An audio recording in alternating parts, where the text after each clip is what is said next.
La théophanie dans les religions ancestrales africaines, plaidoyer pour une théologie du corps, par le professeur Maître Farid Taïro Shabazz, au nom d'Allah le bienfaiteur et le miséricordieux, louange soit à Allah, le miséricordieux.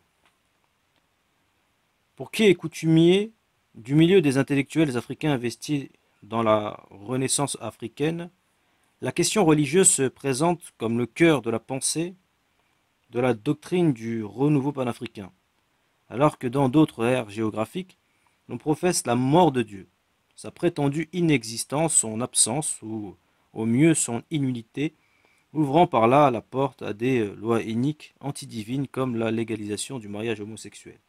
En terre panafricaine, en revanche, aucune réflexion n'est sérieuse ni complète, ni crédible ou audible sans le recours à la divinité, sans le retour à Dieu. Cette primauté de Dieu est lisible aussi bien dans les œuvres des philosophes du début du siècle dernier, à l'instar des penseurs de la négritude, que dans celles de ceux de la dernière génération, comme le philosophe congolais Ogi Make, en passant par les ethnophilosophes et autres philosophes du courant critique du tampésiano-kagamisme. Parmi cette galaxie de philosophes africains, le Ghanéen Kwasi Wiredu, qui est probablement un des plus conséquents de sa génération, invite à travers son mythique ouvrage conceptuel Decolonization in African Philosophy, Far's Essay, à décoloniser la philosophie africaine en partant à déshelléniser les religions africaines, comme dirait le poète ougandais Okopt Bitek dans son livre Decolonization of African Religions. Cet invite rectificationniste appelait ses pairs et les jeunes pousses philosophes du continent africain et de sa diaspora à désengluer le discours théologique africain de sa subordination, à couper court à son incessante défiguration hellénisante. Le discours théologique étant l'argument phare de la dialectique panafricaine, il était donc urgent de le rétablir dans ses habits naturels originels qui avaient fini par être troqués inconsciemment ou non par de générations de philosophes africains formés dans les universités africaines pour des zélons intellectuels. En cela, la posture d'investisseur du philosophe ghanéen nous renvoie à la figure médiévale et afrabique d'un Ahmed ibn Hanbal qui s'opposait déjà courageusement durant le calife abbasside à la désafricanisation de la théologie musulmane par un processus d'hellénisation, néopythagorisation et de zoroastrisation accéléré en premier lieu par le courant des philosophes théologiens moutazilites qui comptaient dans leur rang le non moins remarquable père de la littérature arabe, le négro-arabe irakien Al-Jaïs. Ainsi, si l'on veut maintenir le discours théologique dans son rôle d'architectonique de la Renaissance africaine, il nous faut non seulement nous débarrasser des déviances et autres réflexes ataviques mortifères, mais aussi et surtout localiser puis rejeter la greffe hellénisante qui travaille insidieusement à la dissolution complète de notre compréhension ancestrale de la religion. D'autant plus que l'outil atomologique concourt à donner une rythmique plus souterraine que solaire aux Hélènes, dont l'identité véritable s'articule autour de la béance, de la cellule prison, entre parenthèses, de l'enfer, de ce qui est inférieur. En effet, la racine L, qui donne Hélène, vient de l'indo-européen via le sanskrit Kal, donc K-A-L, K-A-L, qui signifie enterrer, couvrir, être creux, raisonner. Yannick Le Bolico, dans son livre Étymologie et exégèse littéraire, précise que de la même racine Kal, donc K-A-L, provient par ailleurs l'anglais L-H-E-2-L. Or en anglais, L signifie enfer. Il est parenté au germanique Hol, H-O-L-E, signifiant caverne, ou encore à l'hollandais hol, signifiant creux ou grotte, d'après Georgi Dokzi dans The Power of Limits, Proportional Harmony in Nature and Architecture. Hell, selon ce dernier, signifie la calamité. Par une étude entomologique serrée, on parvient à Hol-Land, qui est littéralement le pays infernal, le pays calamiteux.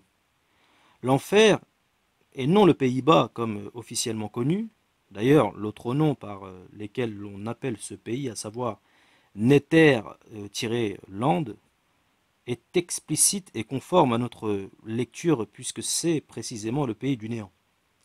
Nous avons aussi construit à partir de cette même racine les Helvètes et bien sûr les Hellènes. Tous ces peuples sont liés au champ lexical de l'enfer, de monde inférieur, des pays creux, de calamité. Aussi, déshelléniser la théologie africaine, c'est en somme la dédiaboliser, la sortir des griffes des vices, la réévaluer, la rehausser, la revaloriser. Or, cette attaque, en règle contre le cœur du discours théologique africain, ne se produit ni en surface, ni en périphérie ou à la marge, mais en profondeur et au centre, dans le cœur même du système épistémologique africain. Quelle que soit l'obédience religieuse ancestrale, abrahamique, diasporique, la mère des questions, la question des questions est celle ayant trait à la nature de Dieu, à savoir, je cite, « Qui est Dieu? Qu'est-ce Dieu ?» Comme l'avait soulevé dans le message to the Black Man, l'honorable Elijah Muhammad, « Woe is God ?» À partir de la réflexion du philosophe du Ghana, nous posons que même cette question-ci n'a pas été épargnée par le processus d'hellénisation précité ci-dessus.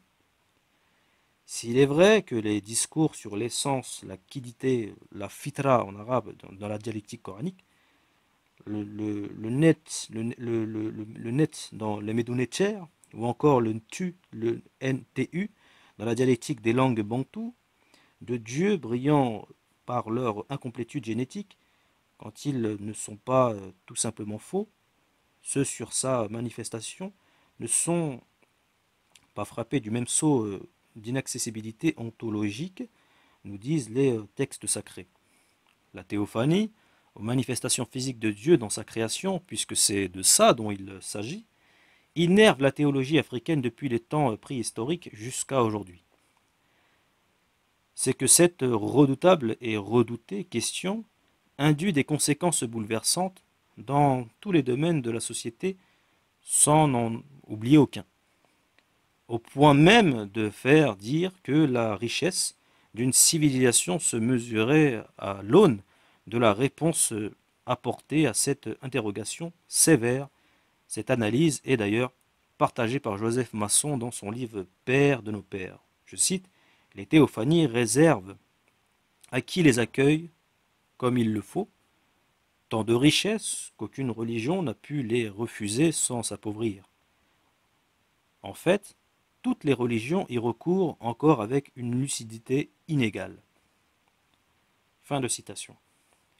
Pour rebondir sur cette citation ci-dessus, reconnaissons au moins que la civilisation égypto-nubienne a su faire bon accueil à la théophanie, donc est parvenue à s'éviter bien des tracas avec le piège de l'appauvrissement théologique. En témoigne encore le nom même par lequel l'être suprême se caractérise lui-même. À la sortie de son état d'inertie dans le Noun, la métamatière primordiale, matrice de la matière, il est appelé Képerou. La polysémie qui accompagne ce dernier terme nous informe qu'il signifie entre autres existant et forme, comme pour dire qu'il ne peut se concevoir d'existant sans forme, en somme, sans substance, sans matière. La matérialité étant pour nos théologiens antiques une des modalités de l'exister. L'existant des existants, celui qui est la condition de possibilité de l'existence de toute les autres existences n'échappent pas à cette règle qui veut qu'exister, c'est in fine se matérialiser, prendre forme, se corporiser hors du Nun. Cette conception théologique, nous dit Nzame Bongo, dans Contre-Histoire de la philosophie, la personnalité philosophique du monde noir est en partage par tous les peuples noirs du globe. Je cite, cette matérialité des divinités ou du Dieu suprême est présente partout en Afrique et a même prévalu face au christianisme, par exemple, dans une bonne partie des populations noires en Amérique.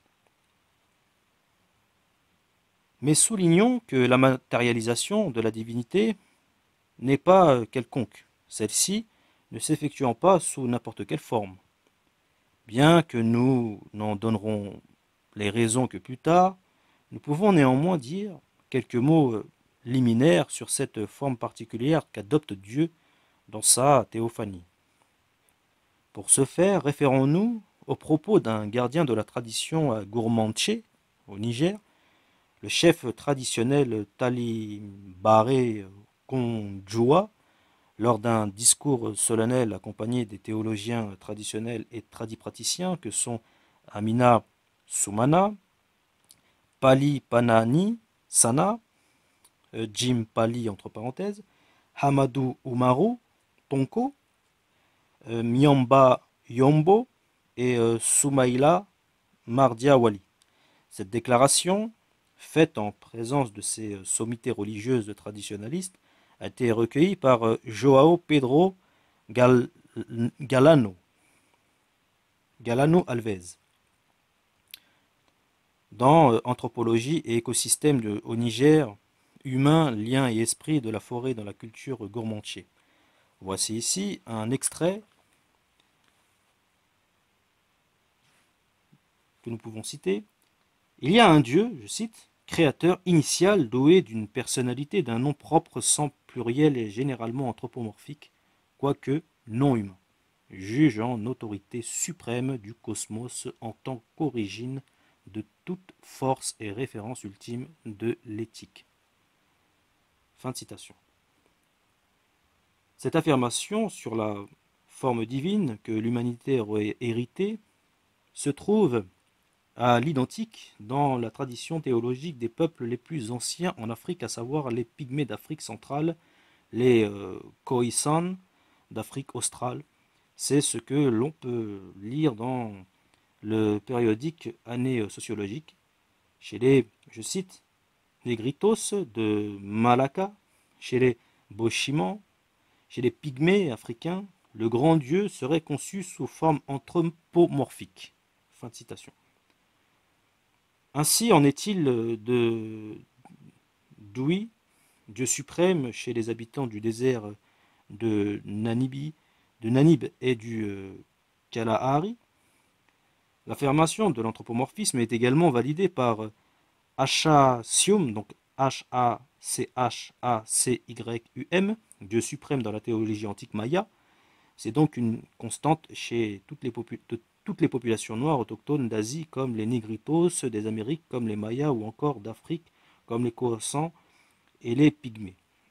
C'est ce que nous rappelle le révérend Père Henri Triles pour ces derniers dans son ouvrage L'âme du Pygmée d'Afrique. Je cite, la croyance à un Dieu suprême et spécifiquement pygmée. Cette divinité toute anthropomorphique a créé l'homme et le monde.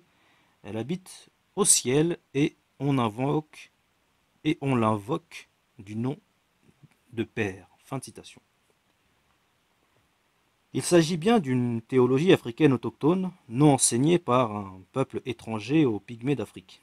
Ainsi, la forme humaine de Dieu, bien que la formulation soit logiquement incorrecte, car c'est l'homme qui procède de Dieu et non l'inverse, est une donnée théologique qui remonte à des temps anciens, très reculés et antérieurs au Paléolithique. Et même la haute civilisation égypto-nubienne, comme nous le remarquions, Supra professait une matérialité manifeste de Dieu et plus spécifiquement un anthropomorphisme d'après force égyptologue dont Joseph Marie Antoun Jensen dans le Annual et Annual Egyptological Bibliography, je cite, c'est cette forme humaine que possédait Soft, donc S-O-P-D-T, Anidjiti, donc A-N-E-D-J-T-I,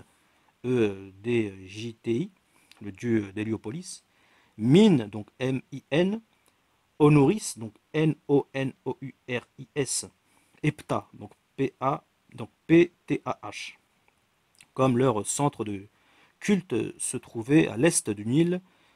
Il est probable que ces dieux avaient été empruntés à des tribus de Palestine, mais il reste douteux que leurs introducteurs aient été des Sémites. Fin de citation.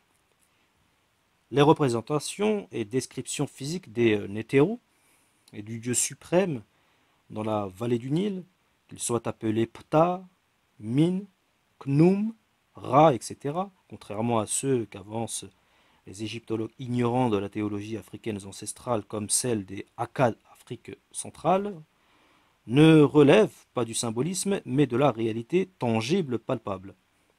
C'est une réalité concrète que tous les anthropologues spécialistes du monde noir savent pertinemment, raison pour laquelle Joseph Anton Jensen trouve hypocritement, entre parenthèses, douteux que les tribus sémites de Palestine aient pu être les introducteurs en Égypte des cultes du dieu anthropomorphique. Car admettre cela, c'est reconnaître implicitement que les sémites seraient des populations noires, ce qui est absolument insupportable à l'intelligentsia occidentale, si fière de l'héritage judéo-chrétien, donc sémite, dont elle croit être frauduleusement le récipiendaire dépositaire. Car l'anthropomorphisme de Dieu est un marqueur spécifique du monde noir. Nous le voyons dans l'hindouisme, avec les différents avatars, théophanies, de Brahma, que ce soit Krishna, Vishnu ou encore Rama. Le monde sémite, que nous savons négro-africain, ne fait pas exception à cette règle. Aussi en est-il de même pour le monde bantou, tel que décrit dans Dieu dans le vaudou haïtien, de la Nek Urbon, je cite, chez les paléo-négritides, on trouverait la conception du dieu lointain, et chez les bantous, celle du dieu anthropomorphe. Fin de citation.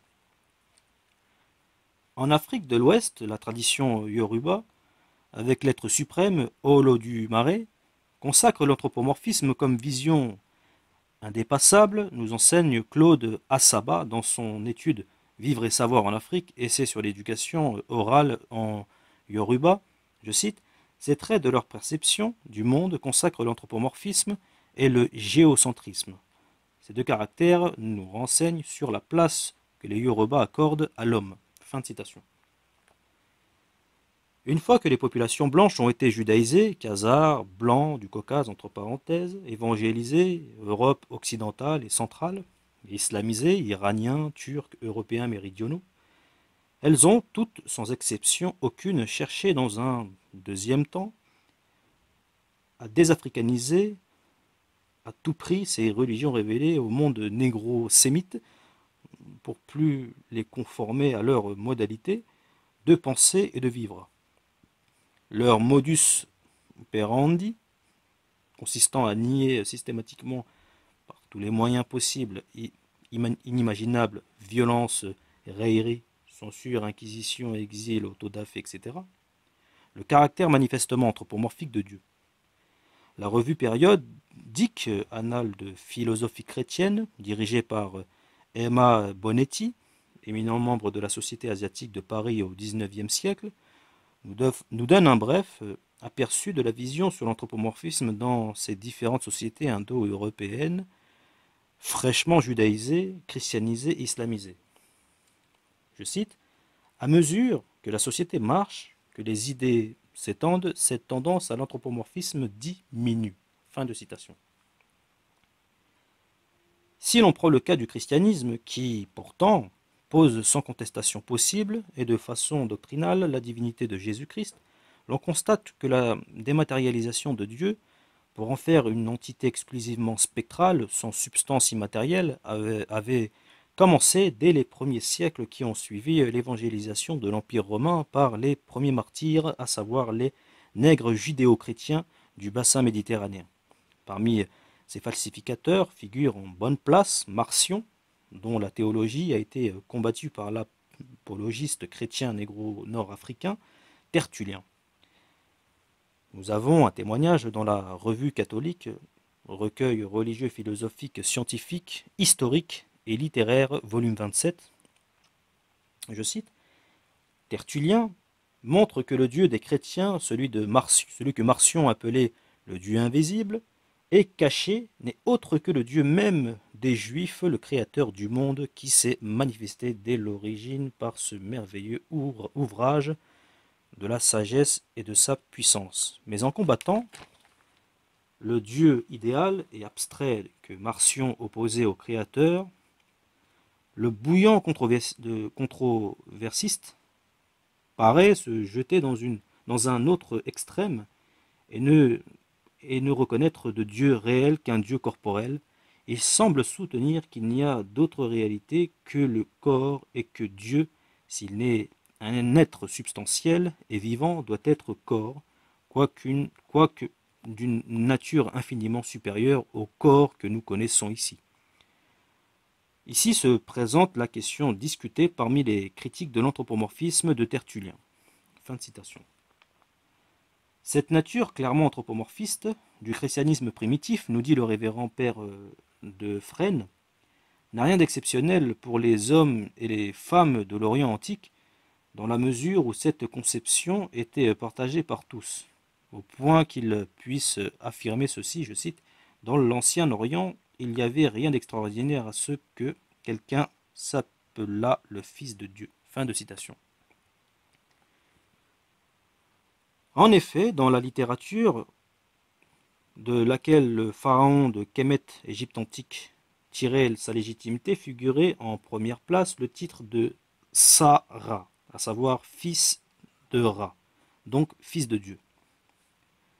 Même si nous ne partageons pas les conclusions de l'analyse que déploie André Néon dans son livre Les clés païennes du christianisme au sujet de la raison qui aurait présidé à l'échec de la réforme chrétienne au milieu juif, il nous faut quand même prendre acte de son observation juste quant à la familiarité du monde païen, gréco-latin, avec la notion théologique d'anthropomorphisme, au point, selon l'auteur, d'être le facteur déterminant dans la conversion des païens au christianisme primitif marqué au fer rouge de l'anthropomorphisme. Je cite, « Que l'on admette ou non le sens figuré, et si on l'admet, quelle que soit la solution retenue, au gré de chacun, il est certain que l'expression « Fils de Dieu » est responsable de l'échec presque complet du christianisme dans le milieu juif, puisqu'il s'agissait d'un blasphème. Inversement, elle a joué un rôle capital dans la conversion des gentils, car le monde païen était familiarisé depuis bien longtemps avec elle, surtout dans les pays de civilisation hellénistique. Mais même au-delà aussi, dans les livres brahamistes, les rois étaient d'essence divine, leurs descendants sont donc fils de Dieu. Fin de citation. Denise la Montagne parle même dans le culte de Saint Anne en Acadie, étude ethno-historique, de l'anthropomorphisme comme essence du christianisme. Je cite, « L'anthropomorphisme, avant d'être une idée géniale, constitue, à notre avis, l'essence même du christianisme qui prend sa source dans l'incarnation du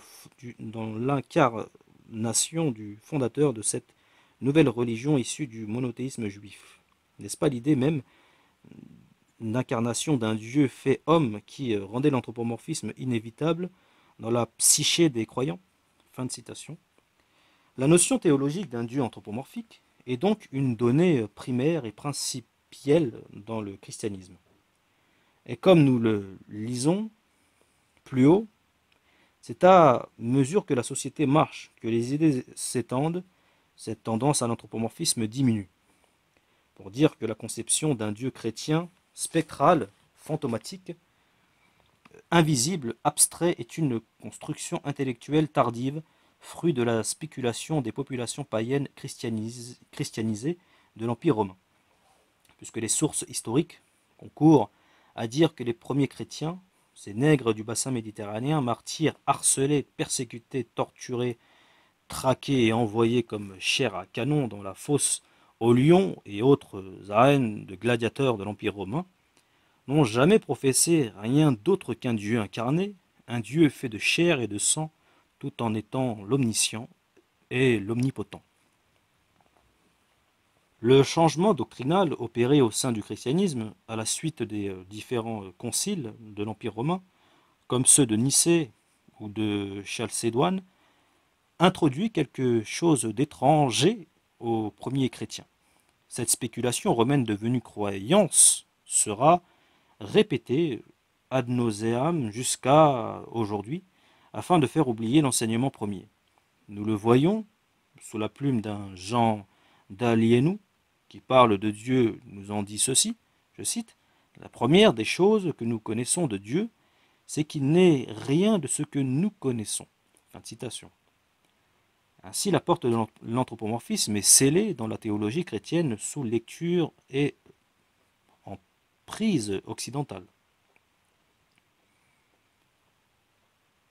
À l'instar du christianisme primitif, le judaïsme primitif originel ne peut se départir de cette caractéristique anthropomorphique de Dieu qui est inscrit dans l'ADN même du corpus scripturaire de la Torah. C'est ce que souligne François Bouvier dans son livre Le panthéisme ou l'origine de toute religion. Je cite, « Admettre un Dieu qui parle, c'est se déclarer sectateur de l'anthropomorphisme. Mais il ne faut pas s'y tromper, les Juifs étaient anthropomorphites, puisque le Pentateuque et les autres livres de l'Ancien Testament sont remplis d'une foule de passages où il est fait mention d'un Dieu qui se montre, qui parle à des patriarches ou à des prophètes. » Fin de citation. Dans une discussion consignée dans le Sefer Akuzari de Rabbi Juda Halevi, qui oppose le roi Khazar au rabbin Juda Halevi lui-même, il est question de la notion d'anthropomorphisme. Le rabbin invitant le roi Khazar à ne pas abandonner l'anthropomorphisme et le roi lui demandant le pourquoi de cet anthropomorphisme qu'il juge de trop, nous citons passage extrait de Vie mystique et Kabbale pratique de Viri. Je cite, « Il ne faut pas rejeter les propos concernant les versets suivants. Il voit une représentation de Yahvé, Nombre chapitre 8, verset 12. Il vit le Dieu d'Israël, Exode chapitre 24, verset 10, ni l'amrasé et le shiur, koma, car d'après les opinions des commentateurs, la vénération de Dieu est implantée dans l'esprit humain, comme il est écrit, que sa crainte soit sur les faces. Mais à ces propos, le roi Khazar rétorque, une fois que se trouvent établies dans la raison les notions de souveraineté, de l'unicité, de la toute-puissance et de l'omniscience de Dieu, une fois que l'on sait que tout émane de lui, alors qu'il est indépendant de tout, la crainte et l'amour ne s'y établissent-ils pas du même coup? Quel besoin alors de cet anthropomorphisme? Ce à quoi répond le rabbin, ceci est la doctrine des philosophes. Nous savons que l'âme humaine est saisie de crainte lorsqu'elle est mise en présence des choses effrayantes qui lui sont tangibles, mais ne les estime pas lorsqu'elles lui sont suggérées. Elle est attirée par cette forme qui paraît à ses yeux, alors qu'elle n'a aucun désir si on lui en parle. Fin de citation. Le philosophe germanique de confession juive, Franz Rosenzweig, 1886-1929, disait de l'anthropomorphisme qu'il était un système de protection du monothéisme. En clair, son arme de défense, car pour lui, plus Dieu est relégué au loin, plus facilement l'homme se convainc de pouvoir peupler de demi et quart Dieu l'espace gorgé d'émanations divines qu'il est intervalle entre Dieu et lui-même. Fin de citation. Dans un article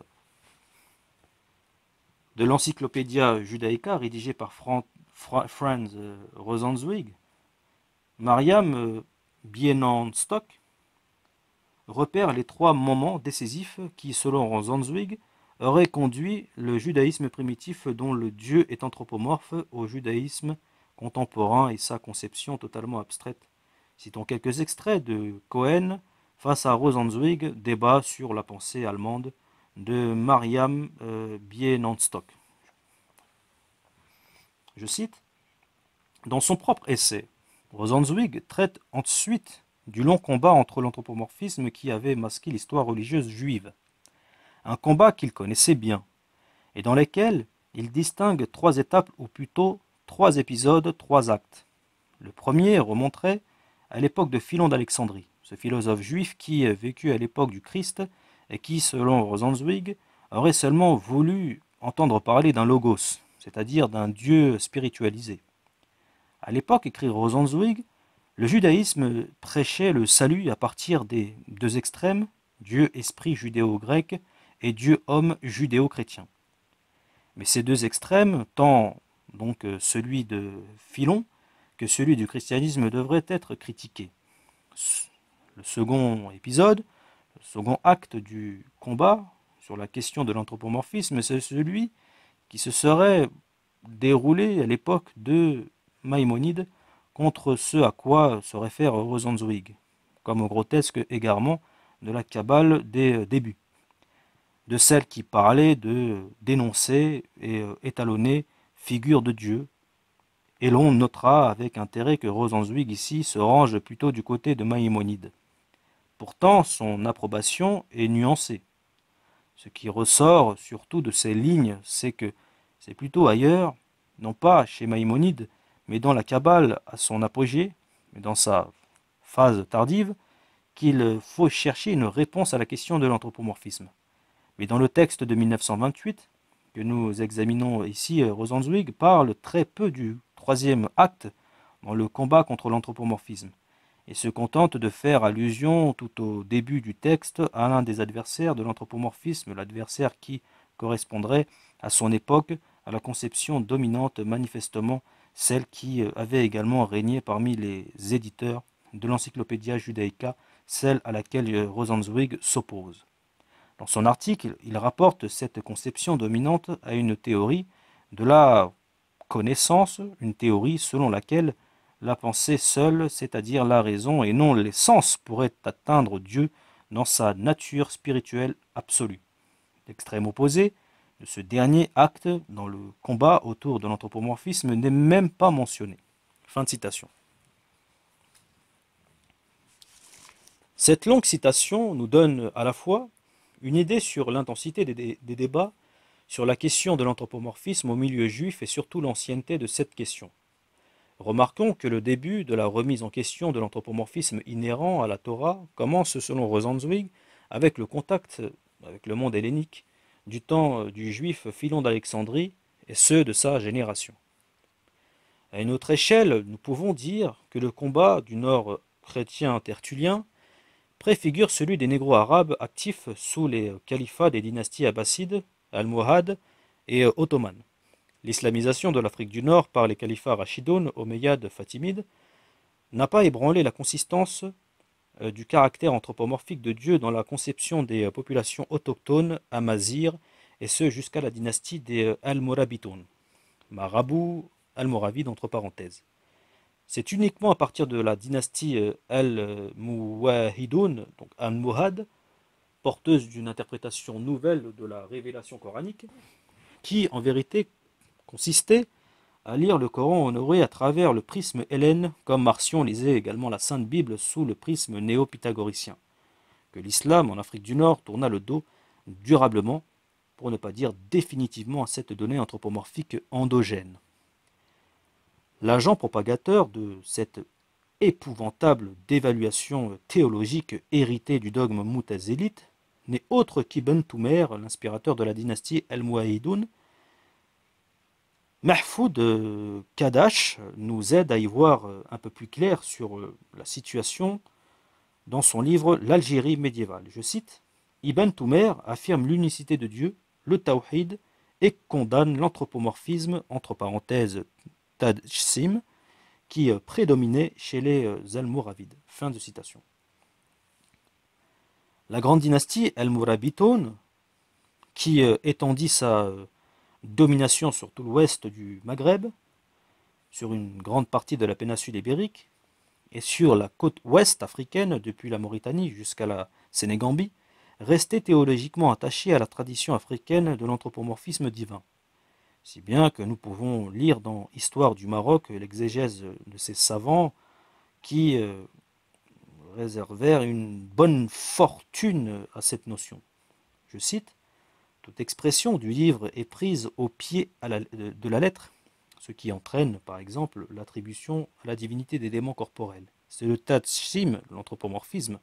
Ibn Toumer, revenant d'Orient, va lutter contre cet arrêt des études théologiques, contre cette interprétation anthropomorphique, ayant appris de ses maîtres orientaux une divinité exclusivement spirituelle.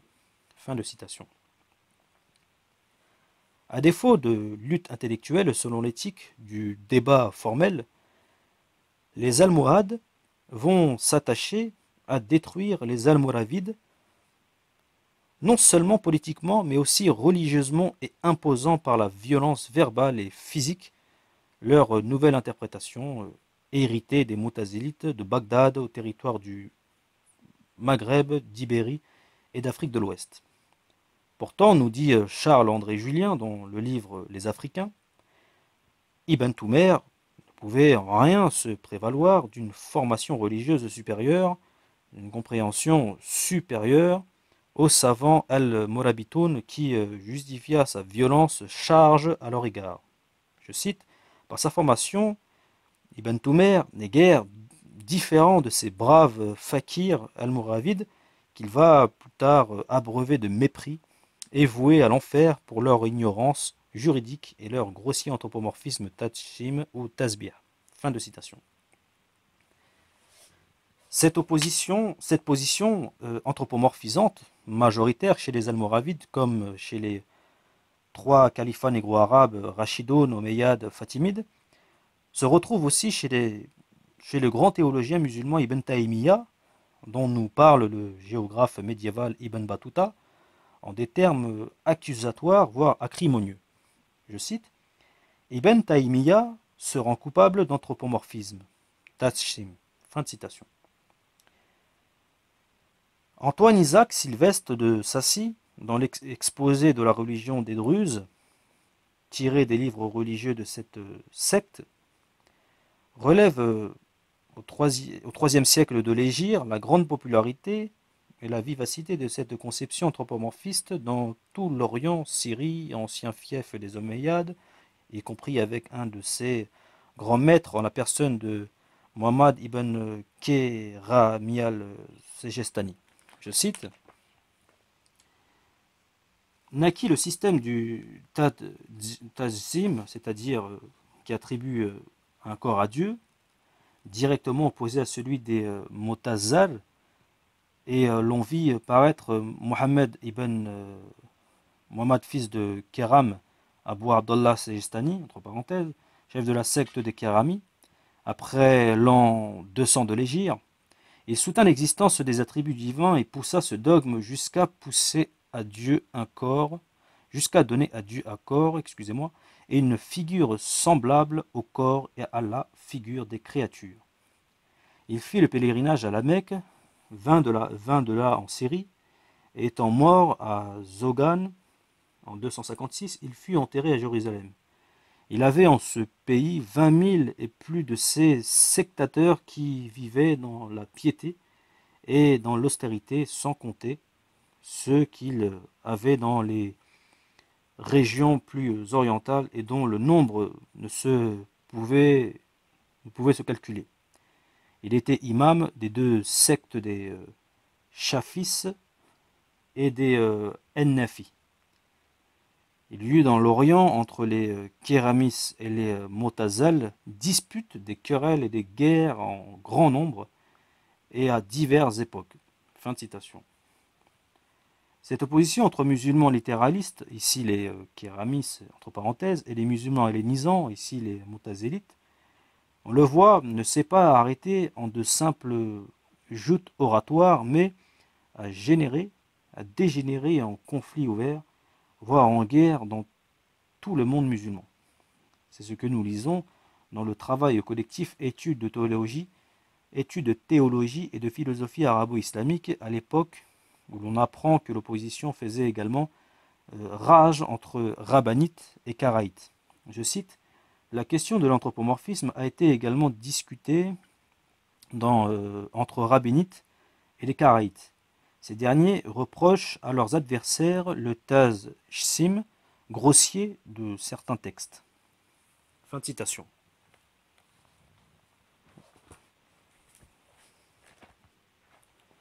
Citons aussi l'exemple du savant musulman de l'école hanbalite, Abd al-Ghani, qui fut traqué, humilié et poussé à l'exil du fait de son enseignement anthropomorphique, comme nous l'apprend l'ouvrage de Public Sphere in Muslim Society.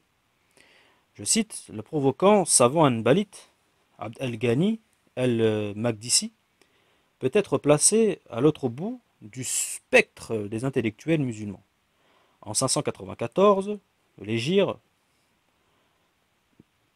une majlis convoquée dans la citadelle de Damas avec la présence du gouverneur local, tourna en enquête sur ses croyances religieuses à cause des jurisconsultes chaféites hostiles. Abd al-Ghani y fut accusé d'enseigner un grossier anthropomorphisme, entre parenthèses tashsim, dans ses conférences publiques et taxé d'innovateur. Le gouverneur le condamna à l'exil et ordonna que la chaire du haut de laquelle il enseignait soit détruite. En plus de cela, les hanbalites perdirent le privilège de prier derrière un de leurs imams dans la grande mosquée. Fin de citation. Non seulement ce débat a agité les premiers siècles qui ont suivi la mort du prophète Muhammad ibn Abdullah sallallahu alayhi wa sallam, mais il est poursuivi de façon continue jusqu'à aujourd'hui. Aussi bien parmi les théologiens que les philosophes musulmans, les théologiens musulmans actuels, acquis dans leur grande majorité à la conception exclusivement abstraite de Dieu, issue de la pensée gréco-latine via le montazélisme, se font le plus souvent menaçants à l'égard de quiconque voudrait proposer une lecture littérale quant au corps d'Allah dans le Saint-Coran. C'est le cas du penseur d'Al-Azhar, Al-Maraghi, 1881-1945, donc Al-Azhar al-Marahi, que cite Francine Costet-Tardieu dans un réformisme à l'université d'Al-Azhar, œuvre et pensée de Mustafa al-Marahi. Je cite, le Coran a été révélé dans le style littéraire des Arabes qui comporte des figures de rhétorique telles que la métaphore, entre parenthèses majaz, et la métonymie, kinaya, entre parenthèses. C'est la raison, haqr, donc AQL, qui amène à détourner les mots de leur sens littéral pour leur dénier une signification conforme à la magnificence de Dieu. Il n'est pas admissible que ces ignorants commentent à leur guise le Coran, la tradition prophétique, qu'ils donnent aux mots leur sens littéral et amènent les gens à tomber dans l'anthropomorphisme, tashim, entre parenthèses, et tout ce qui en découle. Fin de citation. La lecture des autorités religieuses, majoritaire dans l'islam actuel, fait dire à Habib Fekhi, penseur et philosophe de l'université de Tunis, que l'ipséité, le caractère propre de Dieu, selon ces autorités, ne peut s'y concevoir que comme, je cite, une ipséité reconnaissable et insaisissable. Si l'ipséité est ainsi et que rien ne le concerne, à qui se rapportent donc les attributs cités dans le Coran, qui amènent obligatoirement au tasbih, anthropomorphisme entre parenthèses, et au tashim, incorporation, s'interroge-t-il. Fin de citation. La tradition musulmane rapportée par des hadiths non contestés par l'ensemble des écoles jurisconsultes nous dit ceci. je cite, Halaqallah Adam ala suratihi, soit Allah façonna Adam selon sa forme. Selon les écoles, les interprétations de ce propos que l'on attribue au prophète Mohammed ibn Abdullah diffèrent. Ainsi, les savants anti-tashim, entre parenthèses anti-anthropomorphisme, donc qui professent un Dieu abstrait sans forme, immatériel, le Sa en arabe, I, Dieu Solatihi, ne se rapporterait pas à Allah mais à Adam. Il faudrait dans ce cas comprendre la phrase non comme précédemment citée, à savoir Allah façonna Adam selon sa forme, mais comme suite, à savoir Allah façonna Adam selon la forme d'Adam. Ce n'est qu'à ce prix-là que l'on préserve l'option anti-anthropomorphique. En résumé, nous avons Khalaqallah Adam ala suratiri, qui se décline en deux compréhensions. La première, Allah façonna Adam selon sa forme, option anthropomorphique entre parenthèses. Et la seconde, Allah façonna Adam selon la forme d'Adam, option anthropomorphique. Chacun jugera de la pertinence de ces deux lectures. Toujours est-il que depuis les temps pré-kémitiques jusqu'à la dispersion diasporique contemporaine, la théophanie est présentée comme une donnée indissociable de la théologie africaine. La loi universelle qui régit le monde étant la nature même de Dieu étendue au cosmos, il était donc inévitable que l'énergie, la force vitale de Dieu, comme un courant électrique, manifesta sa puissance à travers un véhicule physique, un corps conducteur. Pouvons même affirmer que c'est justement le fait qu'il se manifeste qui nous permet de mesurer celle-ci et d'en constater l'infinité et l'éternité.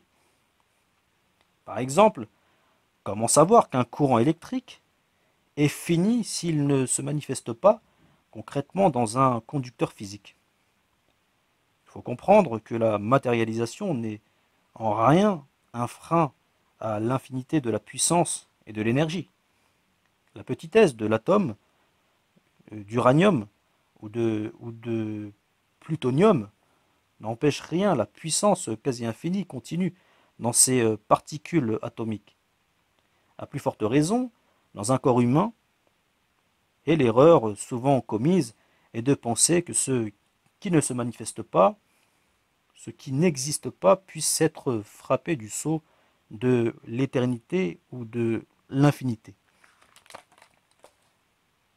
Mais un esprit sale dans un corps sain, non plus, ne conduit pas à l'harmonie. Dans les deux cas, nous sommes en face d'une aliénation complète. Alors d'aucuns nous diront, comme Dieu ne peut enfreindre ses propres règles puisque la loi du monde, c'est celle de Dieu, par conséquent, Dieu ne peut pas être éternel car son corps ne l'est pas. Vu que le corps éphémère, entre parenthèses, que nous avons hérité de Dieu, il répond aux mêmes règles que le sien. C'est vrai que le corps de Dieu n'est pas éternel. Même en suivant les prescriptions nécessaires, il ne peut résister pendant des millions d'années sans finir par dépérir, mourir, disparaître, etc.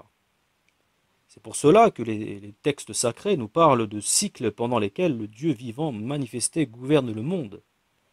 Après cela, vient un nouveau cycle où son Ka, son esprit, qui est éternel, se manifeste dans un autre corps. Ainsi, Rama, Krishna ou encore Vishnu ne sont rien d'autre que la manifestation du même esprit, du même Ka dans des corps différents et à des époques différentes. Par là, le rituel de la naissance des anciens sages d'Afrique et de sa diaspora prend tout son sens. En effet, à la naissance d'un enfant, les sages l'auscultaient sous toutes les coutures pour savoir qui est revenu. D'aucuns ont pensé que ce revenant, recherché par les sages, serait un ancêtre familial comme une arrière-grand-mère, un arrière-grand-père, un arrière-grand-oncle, etc. Mais les textes sacrés nous disent qu'à la mort des humains, leur esprit retourne à leur Créateur et non dans un nouveau corps. Au mieux, ces sages cherchent non pas un homme ou une femme qui aurait déjà vécu avant eux, mais plutôt un homme ou une femme annoncé par la prophétie, comme pour l'Aménie de la prophétie de Néferti, l'Emmanuel de la Torah, le second Christ du Nouveau Testament, ou encore le Mahdi de la tradition islamique. Mais quand il s'agit d'un revenant, ou plus précisément du revenant, c'est de Dieu lui-même dont il est question, de la manifestation de Dieu dans son nouveau corps, en somme d'un nouvel avatar. Ceux que l'on appelle les ancêtres, dans le sens premier, ne sont en fait que les différentes théophanies de Dieu au cours des cycles du monde. Scriptu sensu. On devrait plutôt parler de l'ancêtre au singulier. La tradition conservée aux quatre coins du monde nous dit que le cycle initial d'une théophanie était de 35 000 ans, puis serait passé de 25 000 ans. Il fut des temps où les hommes pouvaient tout voir, tous voir Dieu.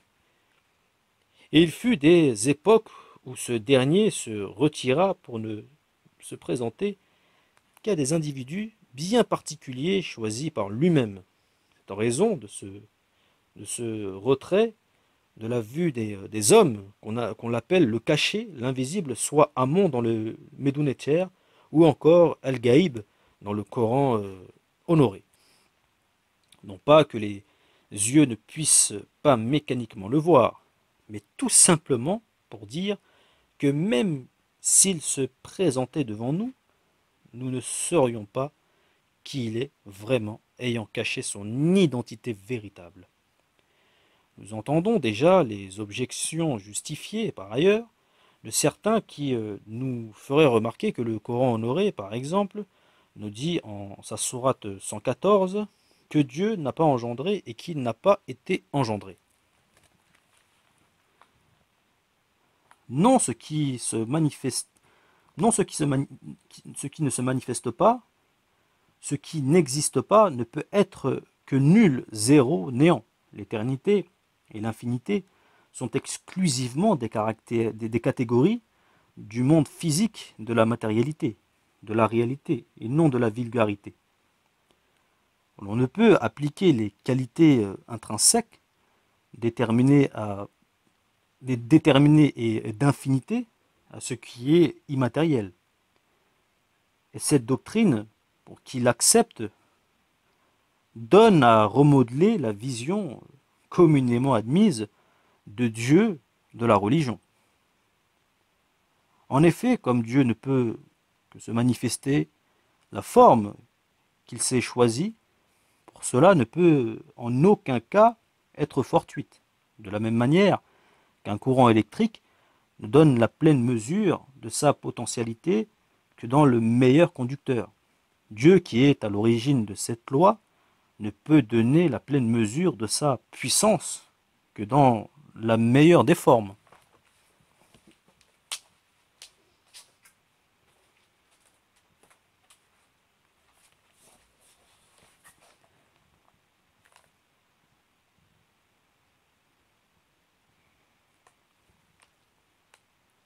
Et la forme en médounétaire, qu'est Pérou, qu'il s'est choisi, a été suffisamment étudiée par lui-même pour être jugé apte à recevoir son essence, sa force vitale, sa puissance que seul le Noun pouvait supporter jusqu'alors. Ce n'est donc pas un hasard si l'incarnation du corps que s'est choisi Dieu lors de sa sortie du Noun, du témoignage de tous les livres sacrés, soit noir, tel le Noun, le topo initial matriciel. Cette conclusion pose de nombreuses questions, comme par exemple celle des qualités intrinsèques de la peau noire. Cette matérialité de Dieu professée par toutes les traditions africaines, toutes d'obédience confondue, ancestrale, abrahamique, diasporique, induit indubitablement une éthique du corps, donc une diététique et une esthétique corporelle, Dieu nous dit que le corps qu'il a donné est le meilleur des corps, le sien. لَقَدْ خَلَقَنَا الْإِنسَانَ فِي أَحْسَنِ تَقْوِيمٍ. Sûrement, nous avons façonné l'homme dans la meilleure des formes. Saint Coran, chapitre 95, verset 4. Il a donné des instructions pour que ce corps puisse donner le meilleur de lui-même afin d'être apte à recevoir la divinité. D'où la raison d'une diététique, d'un régime alimentaire idéal, essentiellement végétarien, avec des interdits alimentaires, des conditions de consommation et de cuisson. Pour la viande, par exemple, entrecoupée de périodes de jeûne. Tout cela se retrouve à l'identique chez tous les peuples originels, encore accrochés à une tradition authentique remontant à Dieu lui-même. D'où également la raison d'une esthétique, déclinaison spirituelle d'une diététique corporelle composée de rituels spécifiques, méditation, prière, retraite, exercice physique, comme le yoga égyptien, etc. C'est de l'être suprême que nous tenons ces pratiques, ces rituels, ces recommandations qu'il réalisait et s'appliquer à lui-même afin de créer les conditions optimales de manifestation complète de sa divinité. La combinaison de cette diététique et de ces esthétiques donnant lieu à une éthique du corps qui commande de s'abstenir de certaines pratiques contre nature à l'égard de son propre corps. Comme Dieu lui-même s'est abstenu de ces pratiques contre nature à l'encontre de son corps pour éviter une désharmonie. L'on se souvient de cette discussion entre Dieu et son messager, Moïse, quand ce dernier lui demanda de se montrer sous sa forme de lumière, celle qui se cache derrière le corps noir qu'il s'est façonné pour se manifester dans ce monde. Et en ne dévoilant qu'une parcelle infinitésimale de cette forme de lumière, il a fait s'effondrer les montagnes et Moïse lui-même est tombé dans un état pré-mortem. Ce qui donne une idée de la qualité de ce corps noir capable de supporter la divinité de Dieu que même les montagnes ne peuvent pas. Ainsi, voyons-nous que cette notion fondamentale d'anthropomorphité de Dieu découle une théologie du corps qui ne s'accorde qu'avec une éthique de l'effort, de la discipline, de la constance, de l'assiduité, de l'élévation.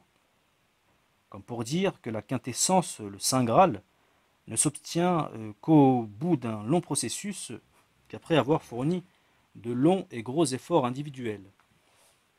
Les Médounétaires nous disent de Dieu à l'état nounique était une particule d'énergie extrêmement lumineuse qui se mise en mouvement, s'organisa progressivement, prit conscience d'elle-même et finit par se façonner un corps.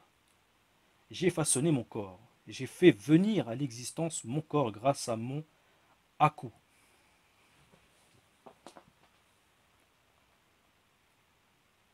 La théologie du corps dans la doctrine africaine pose que le corps de l'homme est le temple de Dieu. Par conséquent, c'est un lieu sacré, saint, sacré, sanctifié par lui-même. C'est son propre corps qu'il nous a donné. Alors ce qui est sacré, par définition, est ce qui est sac, donc S-A-K, sacra, en sanskrit. C'est ce qui devient réel, puissant, fort et qui est protégé de l'injure des hommes par une peine, une sanction. Par conséquent, le sacré, le saint suscite la peur, la profanation du temple de Dieu par excellence, à savoir le corps humain, devrait susciter la peur du fait de la plaine encourue. Cette sanction est bien palpable puisqu'elle est appliquée au corps lui-même. C'est une chose qu'ont compris les scientifiques de Satan qui élaborent des philosophies basées sur la destruction du corps pour en empêcher l'expression de la divinité ou l'accès à la divinité et final nous maintenir sous leur autorité, leur pouvoir. Ainsi comprend-on le pourquoi de cette guerre impitoyable à l'anthropomorphisme, car une pensée anti-anthropomorphique conduit à des idéologies dépréciatives du corps mortifère, donc à créer des hommes dominés facilement dominables. C'est la tendance majoritaire en Orient où l'on professe une soi-disant spiritualité qui serait ennemie du corps, de la matérialité. Le corps étant de trop une boursouflure, une tombe dont il faudrait se délester. Ainsi voyons-nous certaines écoles de soufis adopter cette extravagance. Le résultat en étant fatalement l'abandon systématique des prescriptions rituelles légalistes transmises au messager par lui-même. Mais un esprit sain dans un corps sale ne donne pas l'harmonie recherchée. De l'autre côté du spectre, il y a la vision qui se refuse de jeter l'opprobre sur le corps, sur la matérialité, mais dans le même temps, on nie la divinité, la transcendantalité. Le corps, matérialité, pour cette option philosophique, devant être aimé pour lui-même, sans but supérieur. C'est la tendance majoritaire en Occident avec des philosophes comme le consumérisme qui est un débordement de la diététique divine, entre parenthèses, on consomme ce que l'on veut, comme on veut, ou on veut combien, on veut, avec qui on veut, etc. Le narcissisme, par exemple, qui est un débordement de l'esthétique divine, on façonne le corps pour le corps, non pas pour le préparer à recevoir la divinité, mais pour son goût personnel, tout ce qui compte étant la forme elle-même, rien d'autre. Ou encore l'hédonisme, qui est un débordement de l'éthique divine. On jouit de tout ce que l'on veut, y compris, voire surtout des interdits divins. Le corps devenant une matière à jouir qui ne se prive d'aucun psychotrope, d'aucun plaisir, fût-il éphémère et dangereux. Mais l'on devrait se demander qui n'a pas engendré et qui n'est pas été engendré. Sommes-nous en présence de la même entité? Parlons-nous de la même personne? Effectivement, Atum, le créateur du monde, l'ancêtre des ancêtres, n'a pas été engendré et n'a ni père ni mère. C'est de lui que nous venons. Les Médonnétaires nous disent même qu'il se dota d'un conseil, d'une assemblée divine, comme le dit la Sainte Bible, ou une assemblée exaltée, comme le dit le Coran honoré, ou une Énéade composée des fameux Paoutiou, comme le rapporte Plutarque dans Osiris et Isis, pour gouverner le monde. S'il est vrai qu'Atum, l'ancêtre des ancêtres, le créateur du monde, n'ait pas été engendré, Amon-Ra, qui est un avatar d'Atum, lui a été engendré, comme tous les avatars avant lui et après lui. Se dessine, à partir de cette dernière analyse, une politique tirée de la notion anthropomorphisme théologique. En effet, c'est la figure de la royauté, dont la chancellerie en serait le conseil royal, qui surgit à la lecture de cette notion religieuse. Le devancier, parce que se voulant les plus en adéquation possible avec les prescriptions divines, ont choisi de reproduire à l'échelle de la société humaine cette façon de gouverner avec un roi et un conseil des sages tels Amon-Ra et les Nétéros de son Énéade ou Yahvé et les Élohim de son assemblée divine ou encore Allah et les héritiers de son assemblée exaltée. Par cette brève étude, l'on saisit l'importance capitale de la théophanie en terrain religieux africain et diasporique, car les enjeux sont cruciaux et de taille, une théologie du corps qui se décline en éthique du corps par définition filiationniste et anti-avortement, en diététique du corps et en esthétique du corps, une politique pivotant autour de l'institution de la monarchie et une économie physique correspondante. On comprend l'acharnement de l'esprit occidental contre ces présupposés que résume à merveille le philosophe Hans Jonas dans le phénomène de la vie vers une biologie philosophique. Je cite, en tout cas, l'anthropomorphisme devint une haute trahison scientifique. Dans cette situation dualiste, nous rencontrons la nature de l'homme comme une source de corruption pour la philosophie, la science naturelle et l'objection adressée à l'explication finale et qu'elle est anthropomorphique. Ainsi, le combat contre la théologie est-il une étape dans le combat contre l'anthropomorphisme, qui est lui-même aussi vieux que la science occidentale? La critique qui commença par le rejet ionien de la personnification mythologique en était à présent venue sous la nouvelle impulsion du dualisme scientifique à découvrir la tare dans la forme subtile du finalisme aristotélicien. Fin de citation.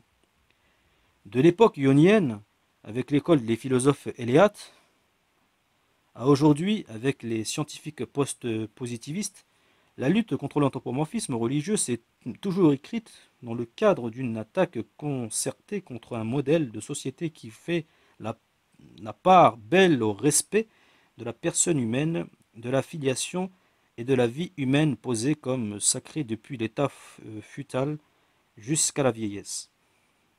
Un respect qui s'inscrit complètement dans le cadre des prescriptions divines de ce Dieu vivant et manifesté aux hommes en son nom de l'eau chez les Maoris de Nouvelle-Zélande, d'Uden-Hei, donc O-U-D-E-N-H-E-I,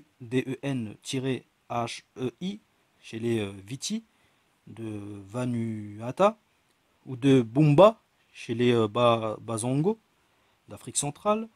En ce sens, nous donnons raison à Franz Rosenzweig quand il dit que l'anthropomorphisme, ce marqueur des civilisations proprement mélanodermes, est un système de protection du monothéisme, son arme de défense, car de lui découle toute une organisation sociétale en conformité avec la nature de l'homme. Sortir de ce cadre, c'est dévoyer le discours divin, travestir, voire violer l'esprit de la loi.